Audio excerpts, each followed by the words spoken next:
উপরে এই আল্লামা এনায়েতুল্লাহ সাহেবের নাম এভাবে দেওয়ার অর্থটা কি? এটা কোন ভদ্রতা? কেন এর নামটা উপরে এভাবে আসলো?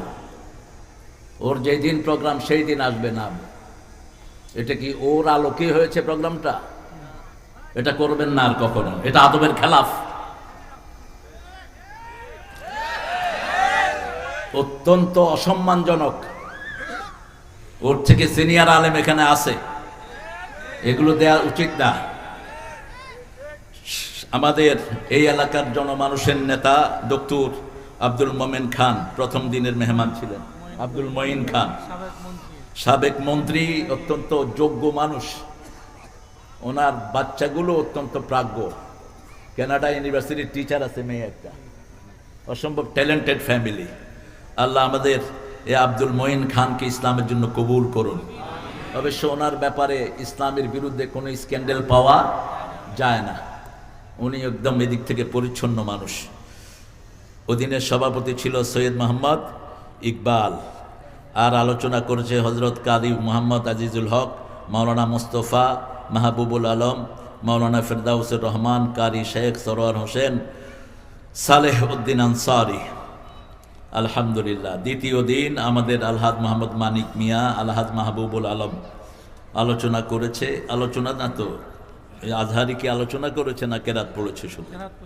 আহমদ বিন ইউসুফ আল আজহারি, কারি মোহাম্মদ নূরে আলম। নূরে আলম হয় না, নাম চেঞ্জ করে নিও। তোমরা কোন দুনিয়াতে বাস করো? নূরটা আল্লাহর জন্য খাস, আলমের কোনো নূর নাই মিয়া, মূর্খ। রামরাকে নূর মোহাম্মদ, নুরুল আলম, নুরুল হুদা, নুরুজ্জামান, এগুলো কি? নূর একজনের জন্য খাস। আল্লাহু নূরুস সামাওয়াতি ওয়াল আরদ। আকাশ জমিনের নূরের নাম কি? কি নাম? আল্লাহ। কি নাম? আল্লাহ। আব্দুল নূর হবে। সাহাবীদের মধ্যে তালাশ করেন তো এসব নাম পান কিনা? গোলাম মোস্তফা, গোলাম নবী, গোলাম রাসূল, গোলাম নবী, সবগুলো শিরকি নাম। গোলাম একজনের হওয়ার জন্য আমরা এসেছি, কোন নবী নিজের গোলাম বানানোর জন্য আসেন নাই। একজন নবীও না। সূরা বাকারা আপনি পড়েন, 13 নম্বর আয়াতে আল্লাহ বলছেন, ও নবী আপনার প্রথম পরিচয় আপনি আমার গোলাম। ওয়া ইন কুনতুম ফি রাইবিম মিম্মা নাযালনা আলা আবদিনা ফাতু বিসূরাতিন মিন মিথলি উদউ শুহাদাআকুম মিন দুনিল্লাহ ইন কুনতুম সাদিকিন। যা নাজিল করেছি, যেই গোলামের উপর নাজিল করেছি, দুই ব্যাপারে যদি কোনো সন্দেহ থাকে ছোট্ট সূরা বানাও। এটা বানানোর জন্য সব মানুষকে ডাকো, সাক্ষীদেরকে ডাকো, তোমরা যদি সত্যবাদী হও। ফাইন লাম তাফআলু ওয়া লা তাফআলু, যদি না পারো কোনোদিন পারবা না। কে বলছেন? আত্তাকুন নার আল্লাতী ইয়াকুদুহান নাস ওয়াল হিজারা উইদ্দাত লিল কাফিরিন। ওই আগুনকে ভয় করো, যেই আগুন জ্বালানো হবে মানুষ আর পাথর দিয়ে। আগুনের ইন্ধন কি হবে? মানুষ আর কি হয়েছে? তুমি অমনোযোগী কেন? মানুষ আর পাথর। একটু চিন্তা করেন, আগুন জ্বলে দুনিয়াতে কি দিয়া? কাঠ দিয়া। আর কি দিয়া? গ্যাস, কয়লা দিয়া। আর জাহান্নামটা জ্বলবে কি দিয়া? মানুষ আর পাথর। পারবেন জাহান্নামে যেতে? পারবো আমরা? দুনিয়ার আগুনই তো সহ্য হয় না। আল্লাহ আমাদেরকে জাহান্নামের আগুন থেকে বাঁচিয়ে দেন। বলেন আল্লাহুম্মা আজিরনা মিনান নার। আল্লাহুম্মা আজিরনা মিনান নার। যখনই আগুনের কথা শুনতেন রাহমাতুল লিল আলামিন নিজে এই দোয়া পড়তেন। ওনার সব গুনাহ মাফ, তবু এই দোয়া পড়তেন। জাহান্নামের আগুন বড় ভয়াবহ। যারা প্রত্যেকদিন সকালে 7 বার পড়বে এই দোয়া, জাহান্নাম বলবে আল্লাহ এই লোকটাকে জাহান্নামে দিয়েন না। জান্নাতের কথা যারা বলবে আদখিলনাল ফিরদাউসা মা'আল আবরার, জান্নাত বলবে আল্লাহ এই লোকটাকে আপনি জান্নাতে দিয়ে দেন। যখনই জাহান্নামের কথা শুনবো বলবো আল্লাহ আমাকে বাঁচিয়ে দেন। বাংলা বললে আল্লাহ বুঝবেন, বুঝবেন না? আল্লাহ সব ভাষা বুঝেন। আমাদের এখানে আব্দুল কুদ্দুস ফারুকি, জুনায়েদ হাসান সাবেরি, মুফতি রফিকুল ইসলাম দাঁড়িয়া, কি নাম, দাঁড়ায় থাকে নাকি? মুফতি রফিকুল ইসলাম আহমদ, বরকতুল্লাহ, ফজলে রব্বি বিপ্লব, তারিক হোসেন রানা, এরা সব দ্বিতীয় দিনের, চতুর্থ দিনের এইগুলি। আচ্ছা, আমার আজকের দিনে হলো বিপু, আমার অত্যন্ত স্নেহের, ভালুকার, ভুলতার ওর আব্বা ছিল মার্কেটের মালিক। আমি ওকে খুব ছোট পেয়েছি, আজ থেকে 15 বছর আগে একবার আমি এসেছিলাম ভুলতাতে, তখন দীপু খুব ছোট। আল্লাহ দীপুকে ইসলামের জন্য কবুল করুক। এখন নমিনেশন পেয়েছে, আল্লাহ যেন তাকে জাতির খেদমত করার সুযোগ করে দেন। আরো আসতে কোন আমিন। আমিন আসতে কইতে কইতে নারী মরে গেছে। আমিন যারা জোরে বলে ফেরেশতাদের সাথে মিলে গেলে সব গুনাহ মাফ হয়ে যায়। রাসূল বলছেন, আবু হুরায়রার বর্ণনা, ইদা ওয়াফাকাল আমিনু মাআল মালাইকা গফিরা লাকা মা তাকাদ্দামা মিন যামবিক। যখন কারো আমিনের সাথে ফেরেশতার আমিন মিলে যায়, তার সব গুনাহ আল্লাহ মাফ করে দেয়। ওকে, মাশাআল্লাহ। কোথাকার সভাপতি? এখানে, মাশাআল্লাহ। এই সম্মেলনের, বাপরে বাপ, গত বছর দেখা হয়নি তোমার সাথে, ভালো লেগেছে দেখে। হাফেজ কারি মাওলানা মাহবুবুর রহমান, তারপরে আমার পরে কথা বলবেন আলী হাসান ওসামা। ওসামা ভালো কথা বলে, সাহসী কথা বলে, আল্লাহ তার হায়াতকে দারাজ করে দিক। মুফতি আরিফ বিল্লাহ সিদ্দিকী, মাওলানা কামরুল ইসলাম আরিফি, সবাইকে আল্লাহ সঠিক সময় আসার তৌফিক দান করুন। কিসের মালিক? ও, কিসের মালিক? এনজাদ গ্রুপ। টাকা বেশি করে নিয়ে নিও এসব গ্রুপের মালিকদের থেকে। টাকা বেশি না দিলে তোর কোম্পানি ফ্লপ করবে, আমরা বদদুয়া করে দেবো। হ্যাঁ, কোরআনের মাহফিলে আসবা আর সভাপতি করবা, অনেক কিছু এরা কষ্ট করে মানুষের কর্মসংস্থান করে। আল্লাহ এদের জীবনের গুণাগুলো মাফ করে দিক। শেষ দিন দেখলাম সারা রাত নাকি শেষ দিনে মাহফিল, সারা রাত। কি জন্য এই কাম করলা? এটা তো বেদাত। হ্যাঁ, এটা বন্ধ করে দিবে আগামী থেকে। এটা কোনো নবী চালান নেই, কেন সারা রাত চলবে? এটা 12টা পর্যন্ত তো ম্যাক্সিমাম।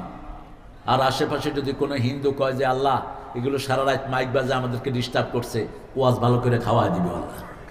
প্রথমে ধরবো কমিটির, এরপরে ধরবো হুজুরে, তুই ওয়াজ করছো কেন? ঠিক না ঠিক? আল্লাহ ধরা বড় সহজ না কঠিন? আমি একবার প্লেন লেট করলো বাংলাদেশের, তো মাশাআল্লাহ টাইম অনেক সময় ঠিক থাকে না। 12টার ট্রেন সকাল 6টায় আসে কখনো কখনো। একদিন আগে গত দিনের ট্রেন পরের দিন সকাল 7টায় আসছে। এক আলেম বললো যে কি শুক্রিয়া, সকাল 7টার ট্রেনটা পেয়ে গেছি। টিকিট কাউন্টার থেকে বললো, ভাই এটা আজকের না, গতকালেরটা আজকে আসছে ইনশাআল্লাহ। সেই জন্য আমরা মানুষকে কষ্ট দেব না। আমার আজকের বিষয় হবে ইনশাআল্লাহ, অনেক মেহমান এসেছেন, অনেক ওলামা হজরত এসেছেন, যাদের ছাত্র হতে পারলে আমরা ধন্য হতাম। এখানে আমাদের এই মসজিদে 10 বছর খতিব ছিলেন, তিনিও এসেছেন অসুস্থ শরীর নিয়ে। এরকম অনেক সিনিয়র আলেমরা নিচে বসে আছেন, আল্লাহ তাদের জীবনের সব গুণাগুলো মাফ করে দিক। এসেছেন আমাদের প্রিয় স্যারেরা, primary sir, high school, college, ইউনিভার্সিটির স্যার। সব শিক্ষাই ইসলামের শিক্ষা। সব শিক্ষা কিসের শিক্ষা? ইসলামের শিক্ষা। এই জন্য যে কোনো শিক্ষাকে আল্লাহ শ্রদ্ধা করবেন। নবীদের মধ্যে কাঠমিস্ত্রি ছিল কি ছিল না? নবীদের মধ্যে রাজমিস্ত্রি ছিল কি ছিল না? নবীদের মধ্যে কৃষক ছিল কি ছিল না? কোনো পেশাকে আপনি ঘৃণা করবেন না, 5টা পেশা ছাড়া। কয়টা? 5টা। প্রথম পেশা, যে ডাক্তাররা মানুষের চেহারা চেঞ্জ করে, এই পেশাটা হারাম। দ্বিতীয় পেশা, মানুষের শরীরে টাটনেও আঁকে, এটা কি? হারাম। তৃতীয় পেশা, কুত্তার ব্যবসা, কুত্তা বেচে, আছে না নাই? এটা কি?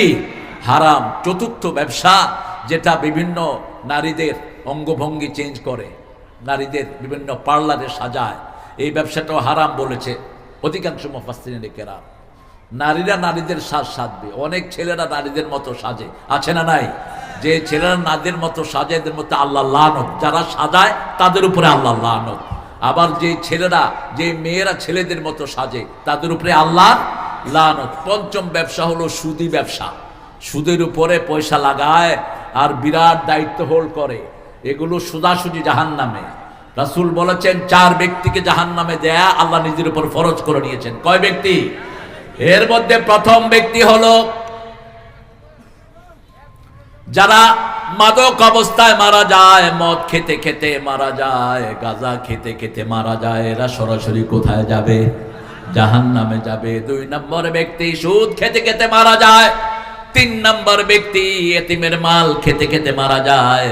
4 নম্বর হলো পিতামাতার অবাধ্য যেই সন্তানগুলো আছে না নাই, পিতামাতার খবরই নেয় না। হোক তোমার পিতামাতা অন্য ধর্মের, হোক তোমার পিতামাতা মুশরিক, সাহিবুহুমা ফিদ দুনিয়া মারুফা, সবচেয়ে সুন্দর ব্যবহার পিতামাতার সাথে করবা। আল্লাহ রাব্বুল আলামিন এই বিধানগুলো আমাদেরকে দিয়েছেন, আমরা যেন মানতে পারি। আল্লাহ তৌফিক দান করেন। একটু চেষ্টা করবেন, দেখেন আল্লাহ কত দয়ালু। আপনি চেষ্টা করেন, মৃত্যুর পরে আল্লাহ আপনার মনের চাহিদা পূরণ করে দিবেন। এখানে আপনি চেষ্টা করবেন, লাইসা লিল ইনসানি ইল্লা মা সা। এই যে মাগরিব পড়লাম, একজন লোক বুকে হাত দিয়ে বলতে পারবেন না আমার 3 রাকাতেই খুব মনোযোগ ছিল, মন অন্য কোনো দিকে যায়নি। পারবেন বলতে? পারবেন বলতে? আমরা শুধু শরীরটাকে আটকিয়ে রেখেছি, কিন্তু মন একবার দৌড় দিছে নরসিংদী, আর একবার মাধবদী, আরেকবার বুট্টা মারা। কি মারা? বুট্টা মারা। এদিক সেদিক দৌড়ে মন, কিন্তু আমরা শরীর ভাবে কোথায় ছিলাম? নামাজে ছিলাম। এই থাকাটাকেই কবুল করেন কে? আল্লাহ কবুল করেন। সেজন্য আপনি যখনই আজান শুনবেন কোথায় চলে যাবেন? মসজিদে। মন যেদিকে যায় যাক, আপনার এই আজানের দিকে যাওয়া, নামাজের দিকে যাওয়া আপনার গুনাহ মাফ করে দিবেন কে? আমাদের যত স্যার এসেছেন আল্লাহ সবাইকে মাফ করে দিক। এসেছেন অনেক প্রফেশনালস, বিভিন্ন শ্রমিক, যাদের দাম ইসলামে সবচেয়ে বেশি। রাসূল একজন কৃষকের সাথে হাত মিলিয়ে দেখলেন হাতটা শক্ত। রাসূল বললেন, তুমি কি করো এই হাত দিয়ে? Why it is so hard? এটা শক্ত কেন? তিনি বলছেন, আনা জাররা, আমি হলাম কৃষি কাজ করি, করতে করতে আমার হাতটা শক্ত হয়ে গেছে। রাসূল হাতে চুমু খেলেন আর বললেন, এই হাত দুনিয়ার শ্রেষ্ঠ হাত। যেই হাত দিয়ে মানুষ কর্ম করে খায়, ওই হাতকে সবচেয়ে বেশি ভালোবাসেন কে? আল্লাহ বলছেন, আল কাসিবু হাবিবুল্লাহ আল কাসিলু আদুউল্লাহ।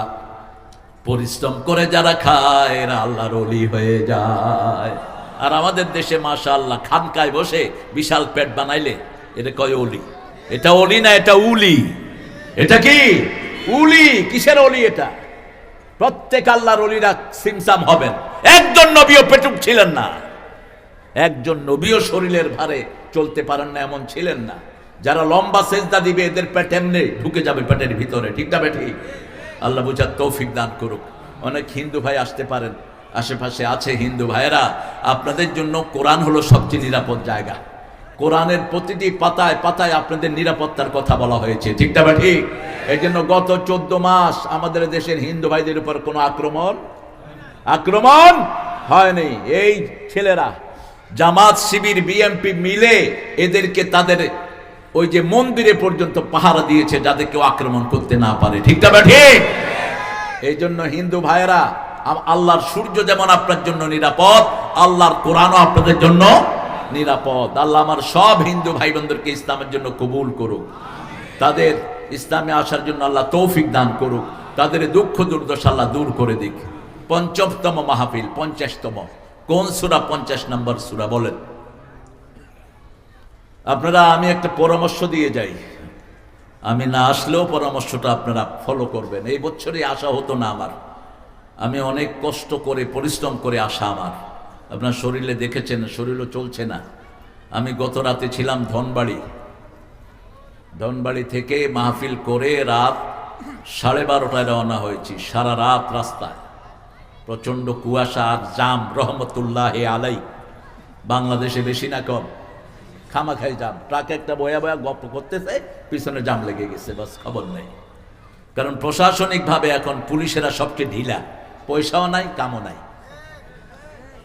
রাস্তায় জাম লেগে বসে আছে, সার্জেন্ট বসে বসে মোবাইল দেখতেছে। আছে না নাই?